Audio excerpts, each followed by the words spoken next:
اور وہ ان سے نظریں پھیر لیتے ہیں بھائیوں سے، اور پھر وہ کہتے ہیں ہائے یوسف. آج بعض لوگ کہتے ہیں نا کہ تم ہائے حسین کرتے ہو، ہم واہ حسین کرتے ہیں، تو ہم یہ کہتے ہیں یہ ایک نبی کی سنت ہے، ہائے یوسف. اور ان کی آنکھیں رو رو کر فیض ہو جاتی. تو کیا آپ کوئی کہہ لے کہ حضرت یعقوب نے حضرت یوسف کو نقصان پہنچایا تھا جو روتے رہتے ہیں؟ اور ان کا رونا، حضرت یعقوب کا رونا سب سے زیادہ برا کسے لگتا تھا؟ کون اعتراض کرتا تھا آپ کیوں روتے رہتے ہیں اور آپ تو رو رو کے اپنی جان دے دیں گے؟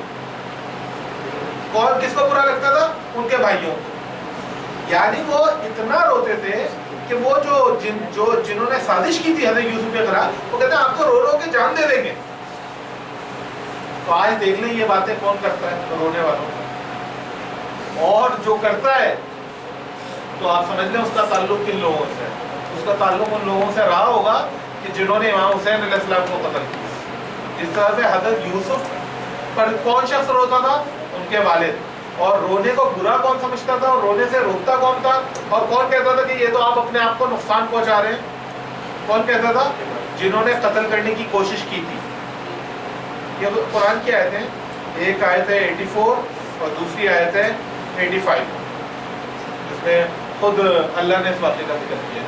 تو پہلی بات کہ رونا صبر کے منافی نہیں ہے، اور رونے کی وجہ سے ایک فطری عمل ہے، اس کی وجہ سے اگر آپ کو نقصان بھی پہنچ جاتا ہے تو وہ قابل ملامت نہیں ہے. خود ان کی آنکھیں ضائع ہو گئی رو رو کے، ٹھیک ہے نا؟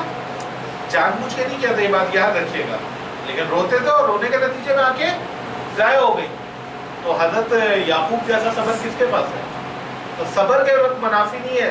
اور ان کے ذکر کو اور ان کے ساتھ ہونے والی زیادتی کو روکنے کی کون کوشش کرتا تھا اور کون چاہتا تھا کہ یہ تذکرہ نہ ہو اور نہ روئیں حضرت یعقوب؟ وہ جنہوں نے ظلم کیا تھا، ان کی کوشش تھی کہ نہ روئیں. آج بھی انہی کی کوشش، اسی کے ماننے والوں کی کوشش ہے کہ نہ ہو یہ جلوس، نہ ہو یہ مجلس، نہ ہو. کیونکہ جب بھی جلوس ہوگا، مجلس ہوگا، ظالم بے نقاب ہوتا ہے. ان کے رونے سے ان کو کیا تکلیف ہوتی تھی؟ وہ تکلیف یہ ہوتی تھی، گلٹی فیل کرتے تھے. جب بھی وہ روتے تھے وہ گلٹی فیل کرتے تھے کہ ہم کر کیا ہے یہ حرکت، ہم نے کی ہے حرکت، حضرت یوسف کے ساتھ زیادتی ہم نے کی ہے. تو وہ چاہتے تھے کہ تذکرہ نہ ہو، اور حضرت یعقوب حضرت یوسف کا تذکرہ نہ کریں، ہائے یوسف نہ کہیں. کون چاہتا تھا؟ وہی بھائی جو کہ حضرت یوسف کو کنویں میں ڈال کر آئے. تو ظلم کے خلاف جب بھی آپ آواز بلند کریں گے سب سے زیادہ تکلیف ظالم کو.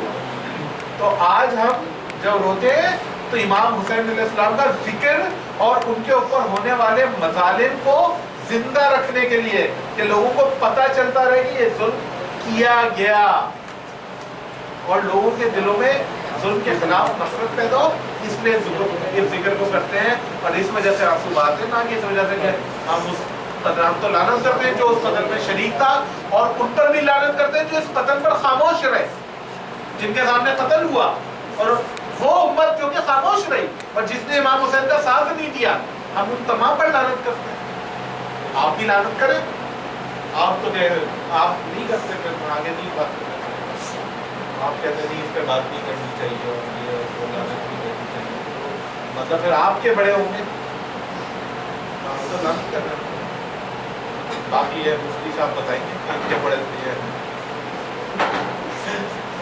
جی رو رو کے آنکھیں ضائع کر لینا یہ قابل توجہ نہیں، مطلب یہ انٹینشنلی تھوڑی آپ کو ہے، آپ کی بھی آنکھیں ضائع ہو گئے.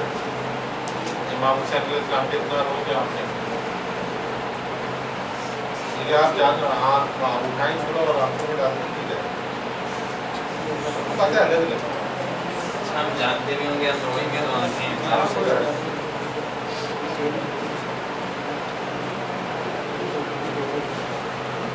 ٹھیک ہے. آپ لوگ کے سوالات مکمل ہیں. کوئی اور سوال اس کے بارے میں؟ بس خدا سے یہ دعا ہے کہ خدا جو ہے وہ ہمیں انشاءاللہ امام حسین علیہ السلام کے پیغام کو سمجھنے کے اور اس پر عمل کرنے کی توفیق عطا فرمائے. اور اسی کے ساتھ آپ لوگ دونوں کو بہت بہت شکریہ ادا کرتے ہیں کہ آپ کو یہاں پر تشریف لائے، اور بہت سے ایسے سوالات ہیں جو ہمارے اذان میں موجود تھے، آپ نے